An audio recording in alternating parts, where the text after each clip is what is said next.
bem? Amém. Eu seria demagogo se perguntasse se os pentecostais estão aí.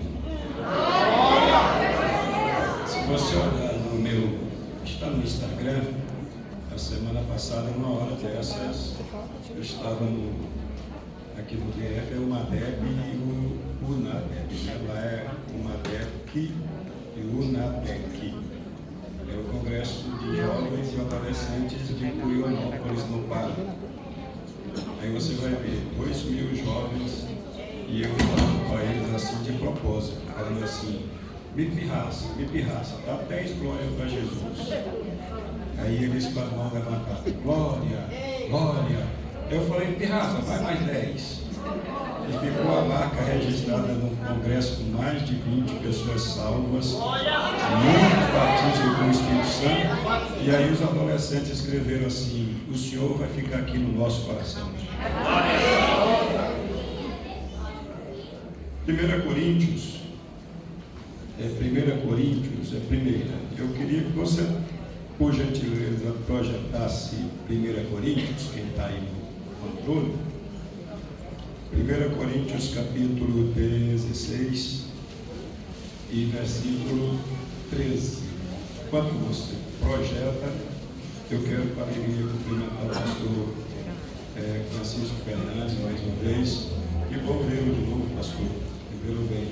Muito obrigado pela oportunidade. Pastor Gilberto, eu fiquei feliz quando eu estou em casa. Muito obrigado, pastor. Também missionária Rosângela. Isso aqui é tudo, né? Porque eu leio sobre Moisés, a Bíblia chama Moisés de servo do Senhor. Mas a Bíblia também chama Josué de servo do Senhor. Nabucodonosor gritou dentro da fornalha, Sadraque, Mesaque e Abednego, servos do Deus vivo. Que coisa boa ser servo do Senhor. Cumprimentar minha amiga Graça, junto com a senhora, né? Liderança, está na cozinha, né? E também um conjunto de Deus para vencer. Eu também seria demagogo se eu falasse assim, lá embaixo eu já ouvi, aqui eu não ouvi, porque eu ando preocupado com isso, que tem muito glória lá embaixo e pouco aqui em cima. Mas aqui em cima eu já vi que aqui tem. Então, não tenho nada que falar, é só você dar glória a Deus aí e pronto. Vamos, 1 Coríntios 16, versículo 13. Também prazer conhecer a cantora Miriam Santos.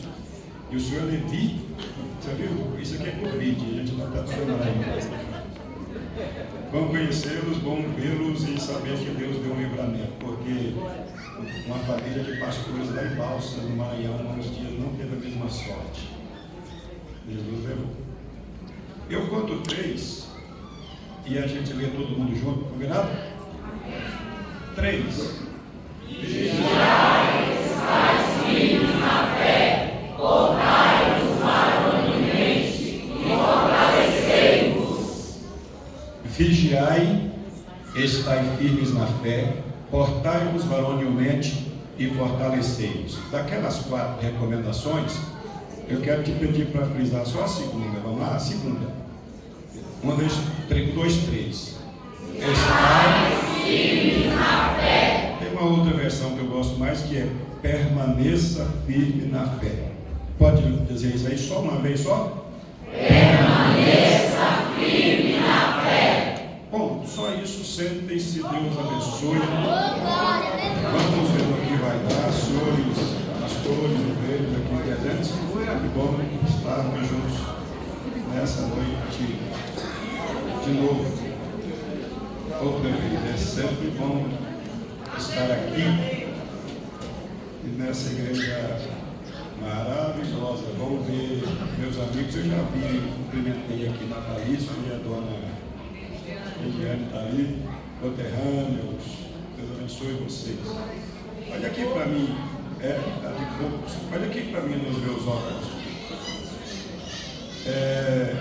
É um congresso que tem como tema fé, e eu estava lá no Pará ainda, é simples, é rústico, daqui. A Estava lá no Pará ainda, quando Deus me deu o sermão para pregar aqui nessa noite. E é só você estudar aí um pouquinho, não precisa nem cavar muito. Você vai encontrar no Novo Testamento 5 tipos de fé. 5. Aqui tem delas.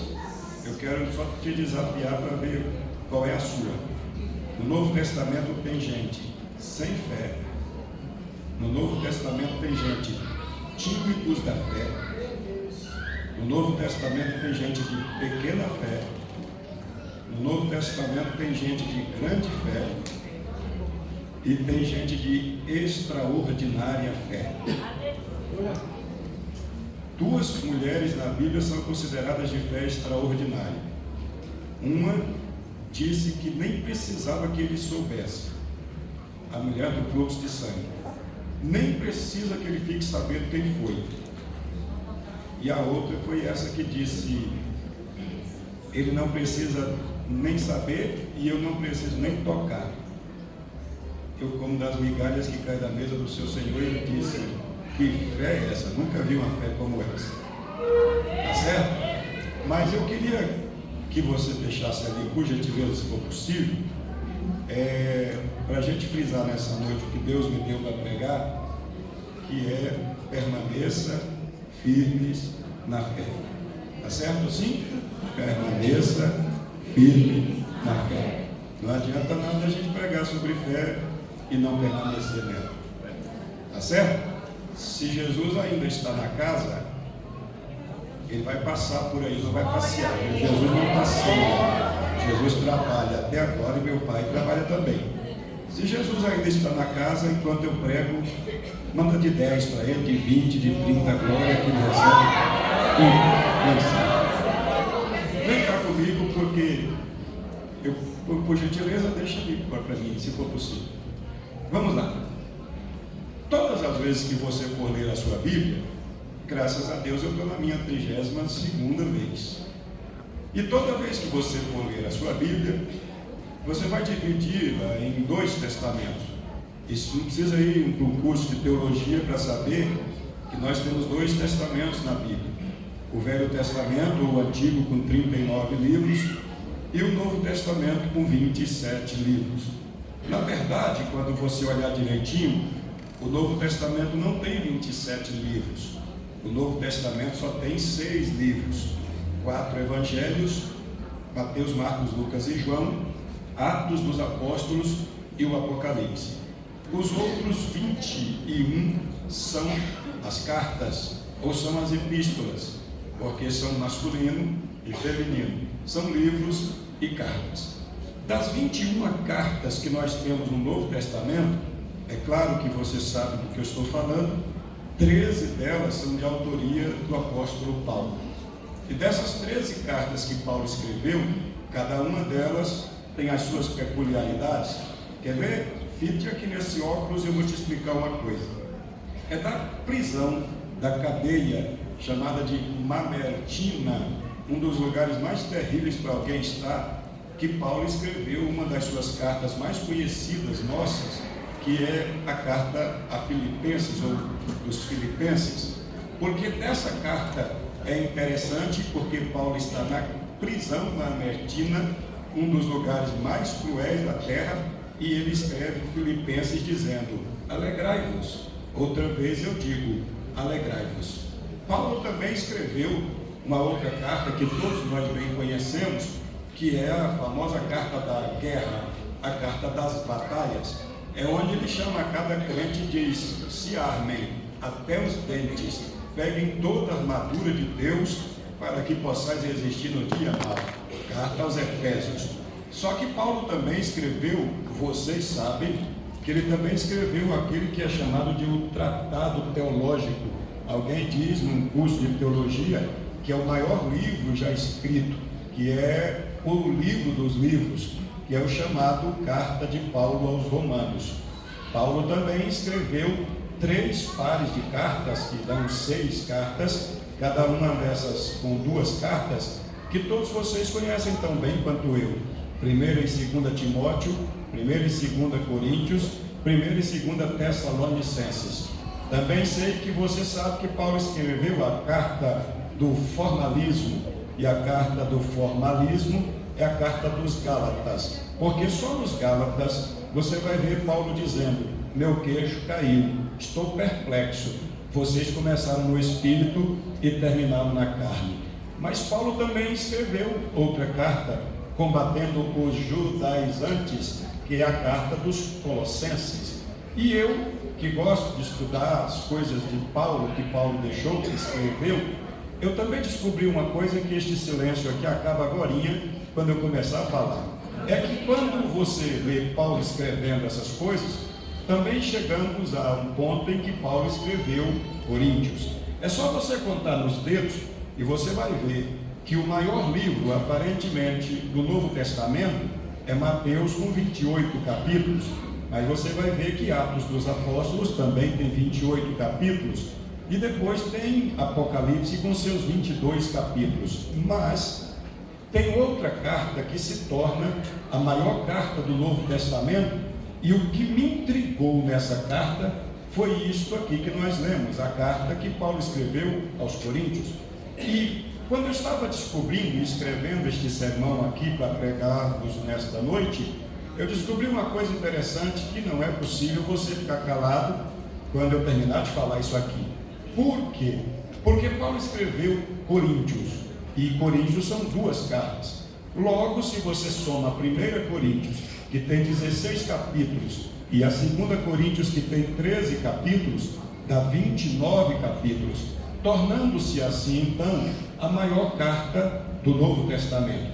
E eu, com todo cuidado, vou falar, porque não era heresia quando eu falei isso, eu só estava enganado. Eu preguei várias vezes, pastor, que quando Paulo escreve a carta aos Efésios, ele disse que queria estar em Éfeso várias vezes. Eu interpretei mal uns textos, mesmo tendo lido a Bíblia 32 vezes, interpretei errado. Interpretei que Éfeso era a igreja mais poderosa do Novo Testamento, e depois descobri que estava enganado. E eu descobri que estava enganado lendo a própria Bíblia, porque você só acha uma vez, em um lugar só, em uma única carta, Paulo escrevendo assim: em vocês não falta nenhum dom espiritual. Quando Paulo disse que em vocês não falta nenhum dom, não foi para os Efésios, foi para os Coríntios. E quando ele disse isso aos Coríntios, foi aí que eu fiquei com um parafuso a menos, aquelas coisas de baiano. Porque quando Paulo disse assim: no meio de vocês não falta um dom espiritual, isso quer dizer o que, pastor Francisco Fernandes? Eu quero ouvir, meu amigo, profecia? Lá em Corinto tem. Tu quer ver dons espirituais fluindo, interpretação de línguas, que hoje é raro no nosso meio? Lá em Corinto tem. Tu quer ver alguém levantar aí, com coquinho ou sem coquinho, e profetizar em nome de Jesus? Lá em Corinto tinha. Tu quer ver os dons de cura fluir enquanto o pregador prega, Jesus curar? Lá em Corinto tinha. Tu quer ver essa turma toda falando língua e alguém interpretando, discernimento de espírito? Em Corinto tinha. Mas o que mais me intrigou, senhoras, olha aqui para mim, o que mais me intrigou em tudo isso é que eu descobri, que agora eu estou certo, que Corinto é a igreja mais poderosa do Novo Testamento, porque em você não falta nenhum dom. Só que há uma contrapartida, há uma coisa, um paradoxo de Corinto, que não dá conta da gente ficar ouvindo e ficar assim, sem pensar. Olha aqui que eu te falo, Corinto tem todos os dons espirituais. Corinto flui dentro dela no culto os dons espirituais, mas também é considerada a mais perigosa das cartas de Paulo. Enquanto você olha para Corinto e vê ela aparentemente, espiritualmente falando, a melhor igreja para alguém congregar, em contrapartida, é também a igreja mais cheia de problemas que Paulo já enfrentou. E eu, estudando isso aqui, lendo, não sei se nesse comecinho aqui tu vai dar glória, mas vai ouvindo. Quando Paulo escreve aos Coríntios, ele escreve em resposta. Os coríntios mandavam carta e Paulo respondia a essas cartas baseado naquilo que vinha da igreja de Corinto. E lá na igreja de Corinto, senhores, só para a gente ficar preocupado, e senhora, como é que pode uma igreja ter todos os dons fluindo nela e ter, por exemplo, incesto, o marido ou o filho dormir com a madrasta? Como é que pode numa igreja ter tantos dons e ter 4 partidos políticos dentro dela? Porque lá dentro, você vai ver, tinha aqueles que diziam, vocês eu não sei, mas eu sou de Apolo.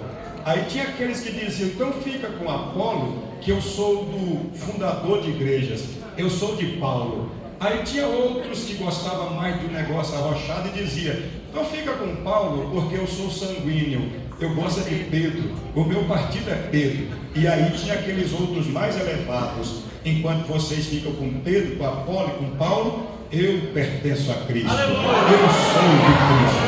Aí eu escrevendo este sermãozinho aqui e tentando entender, não tem nexo uma igreja com tantos dons e com tanto problema. Aí eu escrevendo este sermão, Deus foi me abrindo a mente, e aí eu descobri um negócio que agora está liberado da glória sem eu pedir. Paulo escreve o capítulo 15, o capítulo 15 obviamente é antes desse daqui, que é o 16, é só uma questão de números, mas o capítulo 15 de Coríntios, a primeira carta, tem obviamente, que a segunda só tem 13, o capítulo 15 de aos Coríntios tem 58 versículos. Eu não sei se você já olhou, inclusive você que está aí no telão, está liberado para dar glória quando eu terminar de falar aqui. Tem 58 versículos, o capítulo 15. E os 58 versículos do capítulo 15, ele é dividido em 3 partes. A última parte, o último versículo, as irmãs do círculo de oração, que graças a Deus ainda tem círculo de oração, essas irmãs falam toda vez que termina, sejam firmes e constantes, sempre abundantes na obra do Senhor, sabendo que a vossa obra não é vã no Senhor. É assim que Paulo termina a carta aos Coríntios, o capítulo 15. Mas tem outra coisa, Natalício, pastor Natalício, é que do versículo 1 até o 50, é muita coisa, 50 versículos Paulo gastou para falar de um assunto só, e do 51 ao 57 ele mudou o assunto para complementar o primeiro e falou de uma outra coisa. Quer ver? Tu dá aquele gloriazão arretado, é agora. Ele falou no 58, sejam firmes e constantes, permaneçam firmes e constantes. Mas do 1 até o 50, alguém perguntou para ele, Paulo, como é que será a ressurreição dos mortos? E o assunto é tão complexo que ele gastou 50 versículos para explicar como será a ressurreição dos mortos. Só para você dar aquele glória, ele disse, ora, o que se semeia é aquilo que vai morrer, para depois ressuscitar o que vai viver. Aí ele disse, isto que é mortal vai se revestir de imortalidade, e isto que é perecível vai se revestir de imperecibilidade. É aqui que ele está falando sobre ressurreição de mortos. Mas quando ele chega no 50, ele coloca um ponto e começa o 51 e muda de assunto, porque ele disse, eis que vos digo um mistério. Um mistério é que tem gente que não concorda comigo e eu respeito a sua opinião, mas ninguém no Novo Testamento falou de arrebatamento a não ser Paulo. Foi ele próprio que disse, eis que vos digo um mistério. O arrebatamento é um mistério que foi revelado a Paulo, é por isso que é Paulo quem fala sobre ele, e ele começa dizendo, eis que vos digo um mistério. Na verdade, nem todos dormiremos, mas todos seremos transformados num abrir e fechar de olhos, ante a última trombeta. A trombeta soará, e isso aqui que é mortal vai se transformar, e nós seremos arrebatados. Deu glória, não deu? Deu.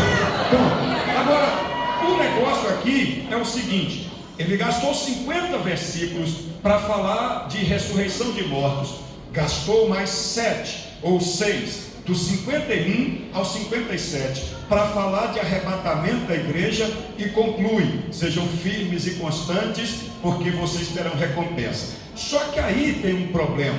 O negócio aqui, com relação a Paulo, é que antes dele falar esse negócio tudo que ele falou aí, que eu acabei de mencionar, ele vai escrever o último capítulo aos Coríntios, que é esse capítulo que eu pedi que deixasse ali, e você vai ver. E ele deu 4 recomendações para os crentes, que não é possível o pregador pedir para você dar glória quando eu terminar de falar. Por que disso? Porque ele disse assim: já que eu falei para vocês sobre ressurreição de mortos, já que eu falei para vocês sobre arrebatamento de igreja, e já falei como vocês têm que ser, eu tenho 4 recomendações para fazer para vocês agora. A primeira: estejam vigilantes. A segunda: permaneçam fiéis ao Senhor. Portem-se como homens de coragem e sejam fortes. Essa versão mudou, mas aquela que estava antes tem do jeito que eu quero lhes pregar nessa noite.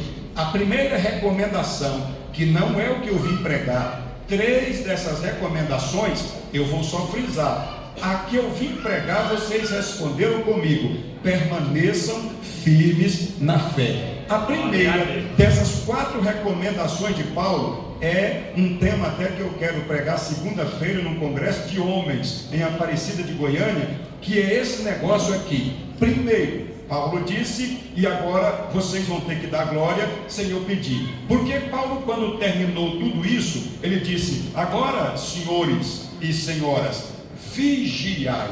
Aí eu, que não sou besta e nem nada, eu fui tentar entender. Paulo faz um discurso sobre arrebatamento, faz um discurso sobre ressurreição de mortos, pede para permanecer firme e depois dá para nós uma dica: vigiem. Aí eu pensei, por que é que ele pediria para os coríntios vigiar? E já que Paulo pediu para os coríntios vigiar, também pede para o Gama vigiar. E aí, o que Paulo quer dizer agora? Quer ver? Quando ele diz vigiai, quando ele diz vigiai, é por causa de 3 coisas que até defunto, se passar do lado de fora das grades, porque aqui dentro não tem, vai ter que se virar para dar glória com o que eu vou falar agora. Quer ver? Segura. Quando Paulo disse vigiai, ele está pedindo para os crentes vigiar por causa de 3 coisas. Essa, a primeira, vai ser um silêncio danado aqui agora, que você não vai ter coragem de dar glória. Ele disse: vigiem. Vigiem por quê? Vigiem com o comportamento de vocês. Ai, Jesus! Por quê? Vigiar quanto ao comportamento? Ele disse sim, porque o pecado de vocês aqui dentro já estava só aqui dentro, mas agora ficou pior. O pecado de vocês vazou pelas portas, saiu lá fora. Aqui é que está o problema. Olha bem, porque todo mundo sabe, hoje em dia tem muitos pregadores, e eu não vim acusá-los de nada disso, mas tem muitos pregadores hoje que parecem mais cabeleireiro, os que usam chapinha, aqueles que só alisam daqui para cá. Deus está levantando nesses dias, e eu me avistei daqueles que arrepia daqui para cá. Eu vou falar de novo, porque esses pregadores que nós temos tantos hoje, ele não teria coragem de falar o que eu vou te falar agora, mas eu vou te falar com todo respeito, é porque está aqui, e se está aqui, eu tenho que falar. Paulo disse: vigie, porque o pecado de vocês estava só aqui dentro, agora não está mais aqui dentro. Um irmão vai a juízo contra outro irmão. Isso quer dizer, nós dois tocamos os socos aqui, brigamos aqui, e não tem um espiritual aí, um suficientemente espiritual para resolver os problemas de vocês. Aí vocês levam lá para o juiz, lá fora, juiz ímpio, para julgar a causa de vocês. Que vergonha eu tenho para te falar. Não tem um aí no meio de vocês capaz de resolver os problemas de vocês. Estou desapontado. Olha para cá, é fácil a gente chegar num congresso tão abençoado quanto já é este congresso aqui, mas eu quero ver crente na faculdade, eu quero ver crente ser crente lá na escola, eu quero ver crente ser crente na rua, eu quero crente ser crente de andar de cabeça erguida no cama e dizer: tenho uma mulher só, não tenho amante, compro e pago, meus compromissos são sérios, eu não sou cachaceiro, eu não cheiro pó para vir sentar no púlpito, eu venho de cara lavada. Eu vou falar para quem tiver coragem da glória. Paulo está dizendo: vigiem, crente, porque o pecado de vocês chegaram lá fora, estão falando mal de vocês lá fora. Já é ruim, está falando mal aqui dentro, agora está falando mal lá fora. Cadê os pentecostais que estavam dando glória agora? Vigiem. porque o comportamento de vocês vazou porta fora. Aí eu sei que é pesado, e esse silêncio, esse glória pouquinho é compreensível, por isso que eu vou acelerar. Mas Paulo também diz: vigiem. E vigiem por quê? Olha só por quê. Porque Paulo disse: vigiem quanto ao engano. Foi ele quem disse: eu temo. E eu temo aqui não é o temor que se deve ter de Deus. Eu tenho medo. É temor, medo. Eu tenho medo que, assim como a serpente foi enganada por Satanás, vocês também sejam enganados e caiam da simplicidade do evangelho que há em Cristo. Olha para cá e tente dar um glória a Deus agora. Eu sei que na hora da pregação há um negócio assim esquisito, um levanta e sai, um cochicho. Eu sei, é porque o diabo sabe que o poder está na palavra, e a palavra é quem transforma, quem muda, quem salva. Eu sei disso, mas eu sei que a igreja aqui do Gama já é bem ensinada nisso, então vai ouvindo. Quando Paulo disse: eu temo que vocês possam ser enganados, olha para mim, eu te pergunto e você me responde: você acha que o diabo, até então chamado de Lúcifer, portador de luz, ele estava lá na glória, diante de Deus, sacou de espada? Primeiro, ele não tem espada, mas ele sacou de uma espada, botou no pescoço dos anjos e disse: se vocês não forem comigo, vou matar todo mundo. Segundo, que anjos não morrem, mas é só para você entender. Ele colocou uma espada no pescoço dos anjos e dizem: vem comigo, porque aqui vocês só servem para adorar, para servir, para ser mandado. Eu posso dar para vocês algo que o grande aí de cima não pode dar. Posso fazer de vocês generais, posso fazer de vocês campeões, posso fazer de vocês deuses, vocês serão adorados. O diabo não enganou com espada. 1/3 dos anjos do céu caiu na base da lábia. Aí, lá vem outra. Você acha que ele colocou uma espada na goela, no pescoço de Eva e disse: se não te mato? Foi na base da lábia que ele enganou Eva também. Aí eu vou dizer uma coisa e quero ver as senhoras darem glória. Se o diabo enganou anjos no céu, se o diabo enganou Adão e Eva no paraíso, ele vai ter dificuldade de enganar esta geração. Que geração é esta? Uma geração que passa a tarde inteira nos doramas, nos cadramas, nas novelas, nos sites pornográficos, madrugada dentro. Vai ser difícil de enganar? Não vai ser, não. Então vai ouvindo e eu vou pular essa parte ruim. Vigiem por causa do comportamento de vocês, vigiem para vocês não serem enganados, e vigiem. Por quê? Porque vocês gostem ou não, o que eu acabei de falar é verdade. Jesus está voltando e ele vai buscar a igreja. Vou falar que agora eu ouvi glória, Mãe Regiane. Vigiem, porque se você estiver preparado, Jesus volta. Se não estiver preparado, Jesus também volta. Se tiver com azeite na lâmpada, Jesus volta. Se tiver ido comprar azeite, Jesus volta. Se nem tiver azeite, Jesus também volta. Tem coragem de dar 10 glórias para Jesus aí agora?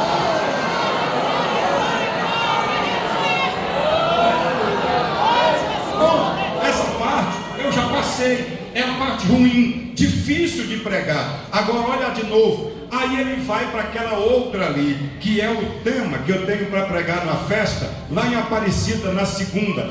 Seja homem, ou portai-vos varonilmente. Quando Paulo diz para os coríntios, portai-vos varonilmente, aquela palavra está errada nessa versão, não é corajosamente, é varonilmente. Portai-vos varonilmente, sejam homens, sejam responsáveis, sejam corajosos, apertem o cinto, controle a situação, mande na sua casa, dê uma Bíblia para o filho ao invés de um celular. Aí você dá glória.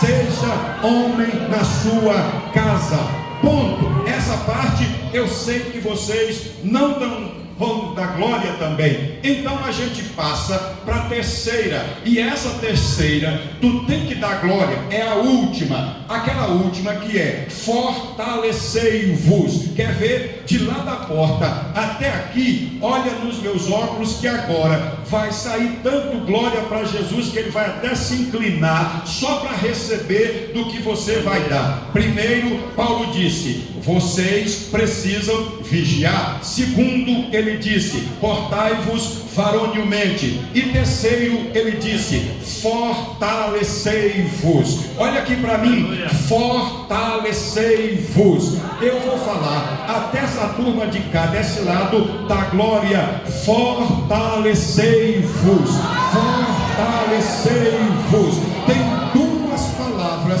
que os crentes precisam anotar aqui na tábua do coração desses dias para frente. Primeira palavra: levantai-vos, levantai-vos, levantai-vos. Por quê? Porque levanta é a palavra que muda as circunstâncias, mas a segunda palavra é essa, eu falo em toda a glória: fortalecei-vos, fortalecei-vos. Agora, olha aqui nos meus óculos que eu vou fazer um negócio interessante para toda a glória.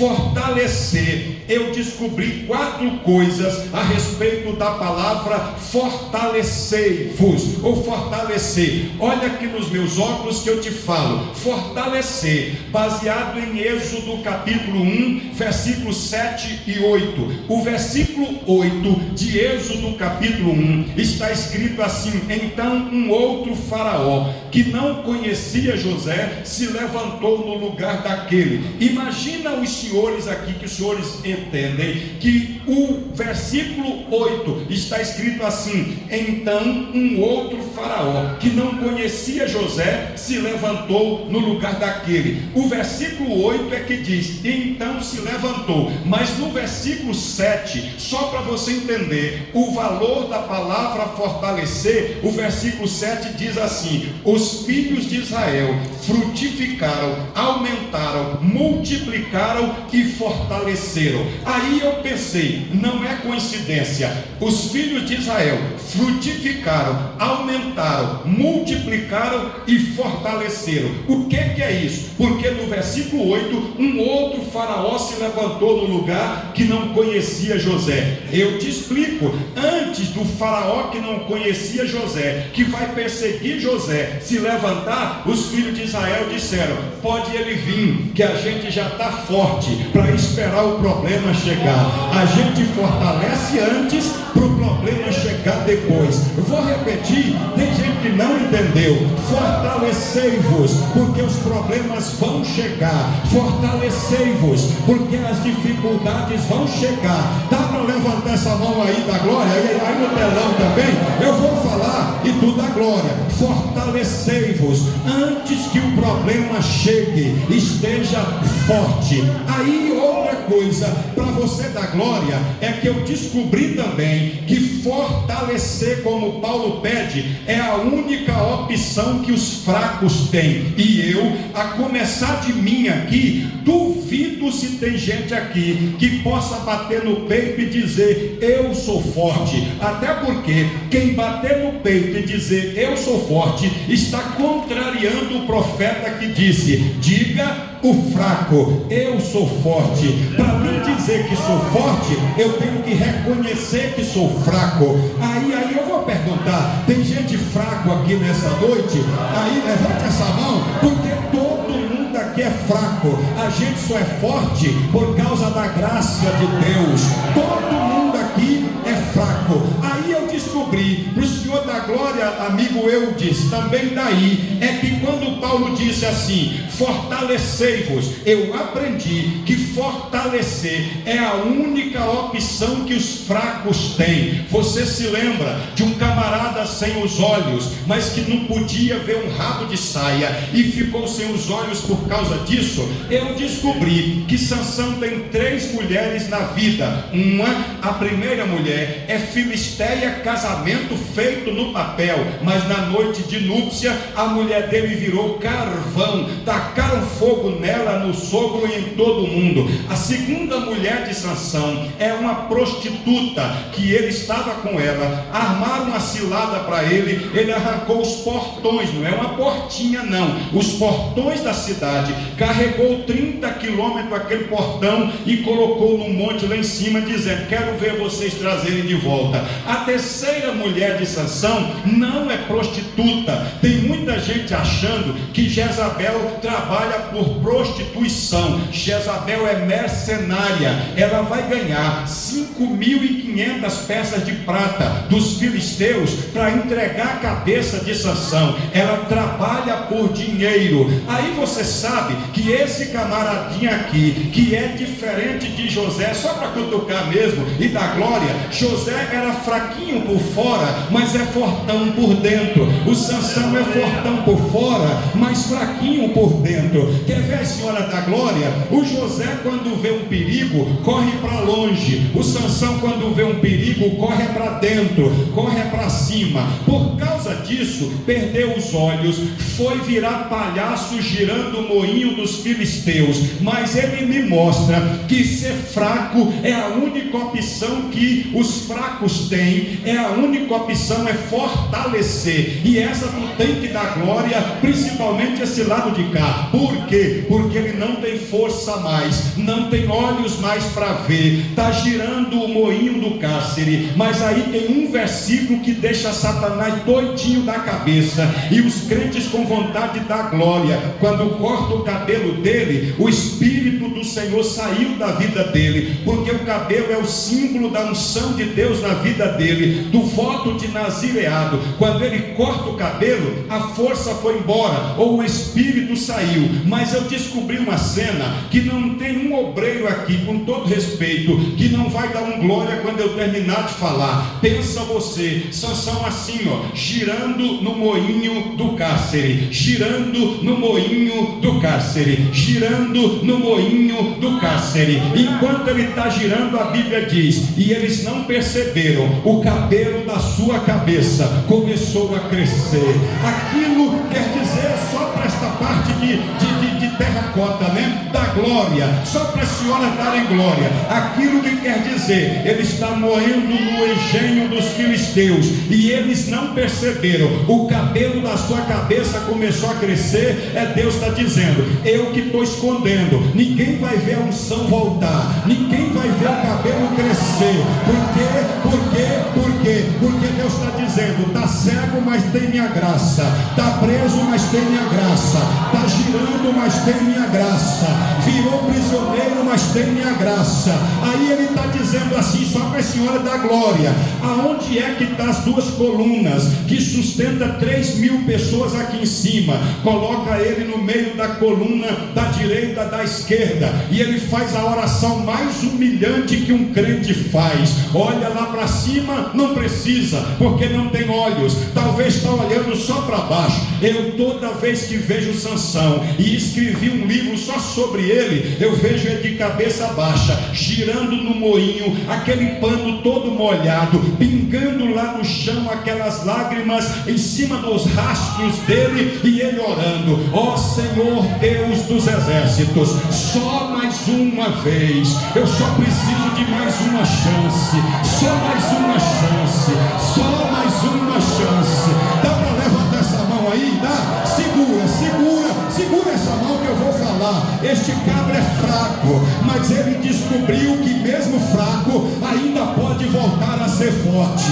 Ele é fraco, mas pode voltar a ser. Eu vou falar para tudo aquele glória que deu enquanto a cantora cantava. A única opção que o fraco tem é fortalecer, é fortalecer. Tu vai dar glória ou vou pedir para dar glória?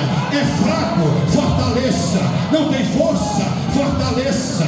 É fraco, fortaleça. Aí lá vai, para tu dar glória de verdade. Aí vai dar glória de verdade. Eu também descobri, irmãs de terracota e preto, que fortalecer é coisa de Deus. Eu vou falar devagarinho para começar o glória daqui. Fortalecer é coisa de Deus, e eu te provo que é coisa de Deus. Aonde eu tiro isso? Jeremias Jeremias 1, versículo 18. Essa é para tirar o pé do chão. Hoje, Deus disse, hoje eu te fortaleci e te fiz como uma cidade murada. Tem gente que não deu glória ainda, cantor. Vai lá, olha aqui. A começar daqui. Deus não falou amanhã. Já que nós estamos pregando é hoje, missionário, então lá vai. Deus disse, Jeremias 1, 18. Hoje, neste congresso, eu te fortaleci e te fiz como uma coluna murada. Levante essa mão aí, vai recebendo. Ô crente, para você que tem mão, levante essa mão, levante aí. É para você que tem mão. Receba o que eu vou profetizar nessa noite. Eu não preciso. E aí botar a mão na sua cabeça para você receber alguma coisa. A palavra é viva e eficaz. Ela não volta vazia. Não adianta vir com cara de Maria bonita, mas lampião misturado com soldado do Iraque e achar que isso é santidade. Isso é falta de santidade. Eu vou desafiar os senhores aqui do púlpito nessa noite. Crente que dá glória a Deus, dá glória, não é porque é melhor do que os outros, é porque quem glorifica é quem está aqui dentro. Quem está aqui dentro é o Espírito. Então levante essa mão aí, só quem trouxe a mão direita, aí no telão também. Eu vou dar 10 segundos para tu dar glória. Vai lá, 10 segundos para tu dar glória. Por quê? Porque fortalecer é coisa de Deus. De nós, se não fosse Deus nos fortalecer. Eu vou falar, o pessoal daqui do púlpito já entendeu, senhores. Ai de nós, se não fosse Deus para nos dar força, para nos dar graça, para nos dar vitória. Olha para este casal aqui, ele estava me dizendo, está todo machucado aqui, mas ai de nós, se não fosse Deus para nos guardar, para nos livrar, para nos levantar e para nos fortalecer. Recebe força, recebe força, recebe força. Cadê os batizados no Espírito Santo? Adacaramandecosa, Alabaxéria, Uriminianda Candarabahash. Vai crente. Tem crente fraquinho na igreja, tem crente fraquinho, não ora mais, não jejua mais, não lê mais a Bíblia. Para vir na escola dominical tem que ter café da manhã, para vir na terça tem que ter janta depois. Está fraco? Olha Deus dizendo, hoje eu te fortaleço, eu te faço uma cidade fortificada. Eu vou pirraçar você e vou deixar você dar mais 10 segundos de glória. Quem vai?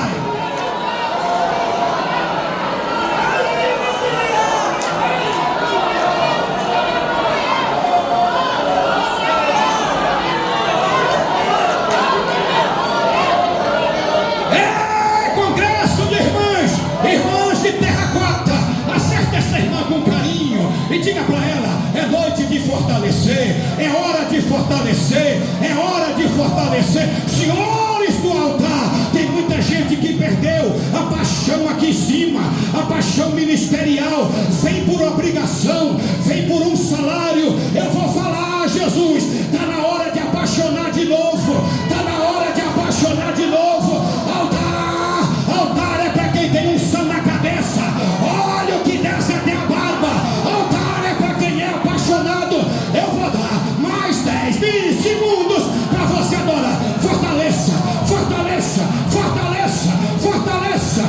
Com a sua mão levantada assim, eu vou perguntar: aonde é? Só para quem levantou a mão, aonde é que o crente se fortalece? Aí eu vou perguntar e vou responder: aonde crente não fortalece? Crente não fortalece jogando online a madrugada toda. Crente não fortalece nos doramas da vida, nos cadramas da vida. Crente não fortalece enriquecendo a Netflix. Crente não fortalece assistindo novela. Então aonde crente fortalece? Eu vou te falar aonde crente fortalece. Salmo 119, versículo 28. Fortalece-me, Senhor, segundo a tua palavra. A tua palavra, a tua palavra. Eu vou falar, fortalece-me, Senhor, segundo a tua. Aleluia! Balança ela aí, só para pirraçar o capeta.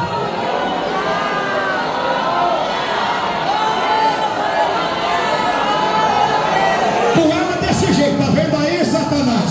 Crente aqui não tem vergonha de levantar a Bíblia. Não é no celular, não é Bíblia de 007. Crente levanta a Bíblia, sabe por quê? É aí que está a força, é aí que está a glória, é aí que está a renovação, é aí que está o avivamento, é aí que está o poder, é aí que está a graça, é aí que está a glória, é aí que está o matar, é aí que está o ressuscitar, é aí que está o derrubar, é aí que está o levantar. Aonde crente fortalece, vou repetir para ver se sai glória de cá. Fortalece-me segundo a tua.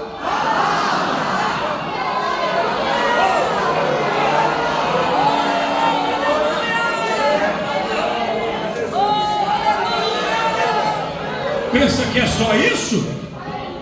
31.176 versículos a Bíblia tem, mas tem um que até defunto dá glória quando o pregador fala. Aonde é que crente fortalece?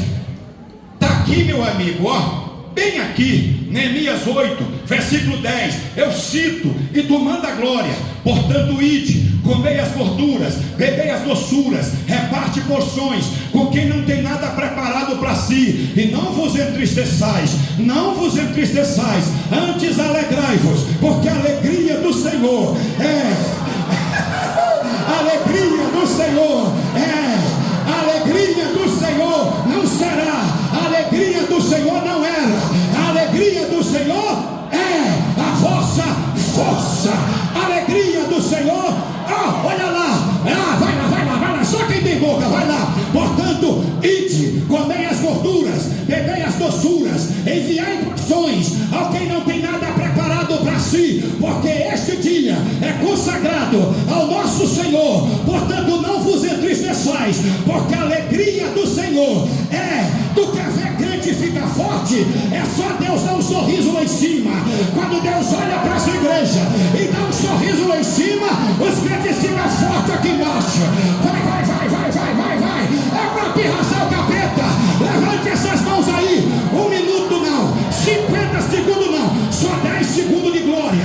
Vai, crente, vai. Aonde é que crente fortalece? Crente fortalece é em Deus, no Senhor. Mas aonde crente fortalece mais? Crente fortalece, 2 Timóteo 2:1, fortifica-te na graça que há em Cristo Jesus. Eu vou falar para tu da glória. Não tem poder na terra que fortalece mais o crente do que a graça. A graça, a graça, a graça, a graça, a graça, a graça, a graça, a graça.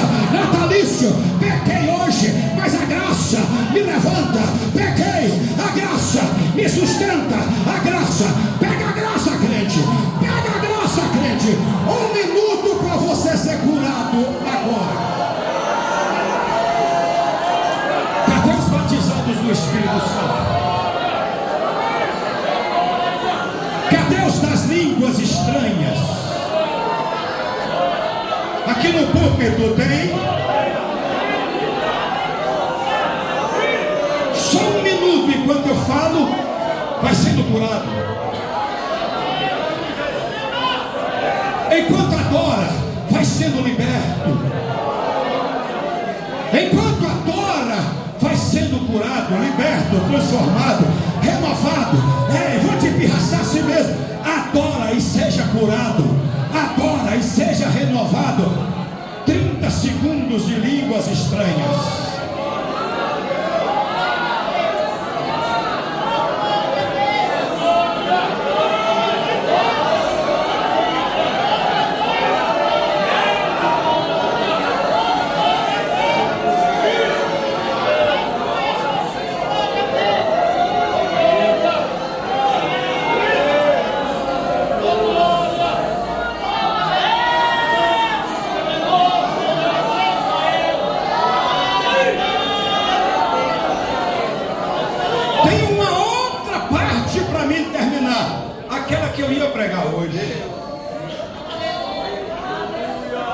Diga assim quem trouxe a boca: vigiai, portai varonilmente, fortalecei-vos.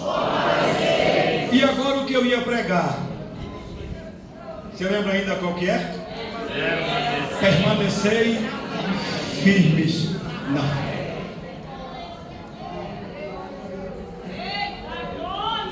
Por que Paulo pediria para os crentes permanecer firmes? Porque depois de tantas coisas que Paulo falou, Paulo disse: agora eu quero te pedir uma coisa, igreja do Gama, permaneça firme na fé. Agora olha para cá para mim, e se tu não der glória a Deus, eu falo aquela frase: meus pêsames. E olha por que eu não vou falar. Vigiai, seja homem, fortalecei-vos e permaneça. Permaneça onde? Firmes na fé. Por que Paulo pede isso? Aí eu fui cavar, e essa vai sair glória facinho. Para permanecer agora, a gente teve um começo. Todo crente aqui teve um começo. E o começo de muita gente talvez não foi como o meu começo. O meu começo de vida de fé foi mais ou menos assim, em poucos 5 primeiros anos de fé, 95 a 2000, 10 vezes de leitura da Bíblia em 5 anos, 2 horas de oração de 7 às 9 da manhã, jejum de 8 às 5 da tarde todo dia, campanha de Daniel de 21 dias, eu dividia ela todo trimestre em 3 partes, jejum de 8 a meio-dia, 7 dias, jejum de 8 às 3, 7 dias, jejum de 8 às 5, 7 dias. Esse foi o meu começo. O meu começo lá em Cocos, Bahia, que o sol demora a se pôr mais tarde. Enquanto tinha luz do sol, lá estava eu lendo Bíblia, em jejum de trás do muro da casa do meu pai. Esses primeiros anos eu fui um foguete. Comecei desse jeito.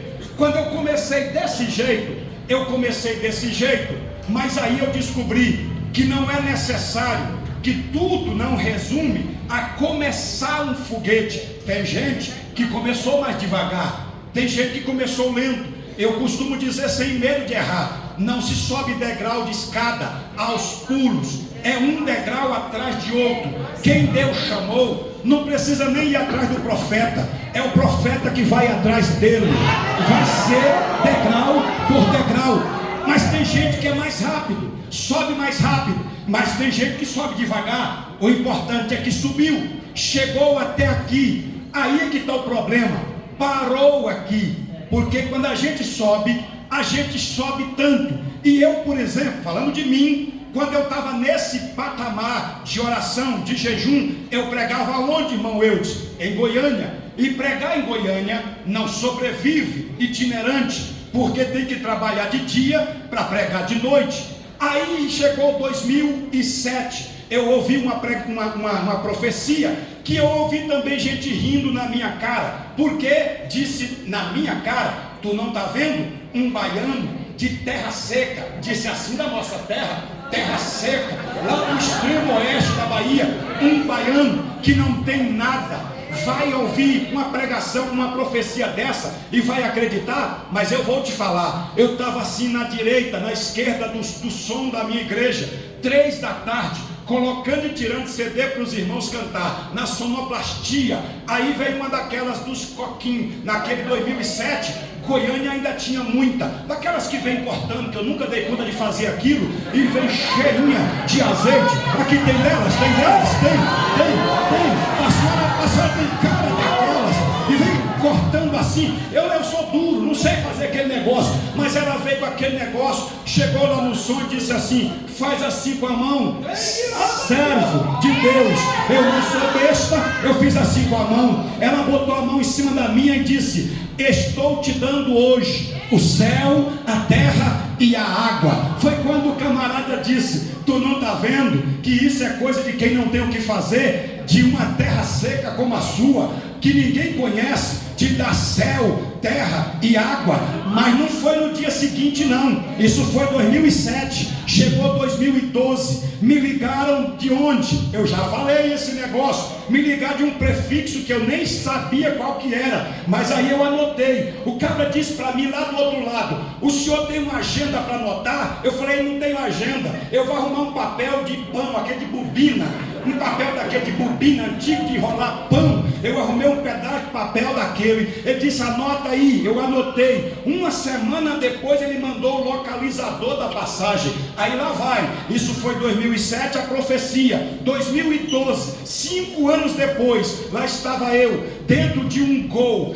36 minutos que eu contei, de Goiânia a Brasília, 2 horas e 40, de Brasília a Manaus, 1 hora de carro, de Manaus a Manacapuru, 5 horas de barco, de Manacapuru a Beruri, 1 hora de rabetinha, só coberturinha aqui em cima, de Beruri a Anamã, onde eu ia pregar. Era cerca de 5 da tarde, eu tirando foto, que eu não sou besta, do Rio Negro brilhando no pôr do sol, quando eu vi lá na frente, já terminando o Negro e começando o Rio Solimões, eu vi botos cor-de-rosa saltando na água. Eu fitei naquilo que eu nunca tinha visto, um baiano do interior de terra seca. Aí eu olhei naquele negócio e Deus falou: só tinha, se tu não der glória eu falo aquela frase, só tinha um pilotozinho aqui na rabetinha, de Anamã para Beruri, ele pilotando, eu aqui debaixo daquela loninha, olhando os botos saltando, rindo à toa, quando Deus falou aqui no meu coração: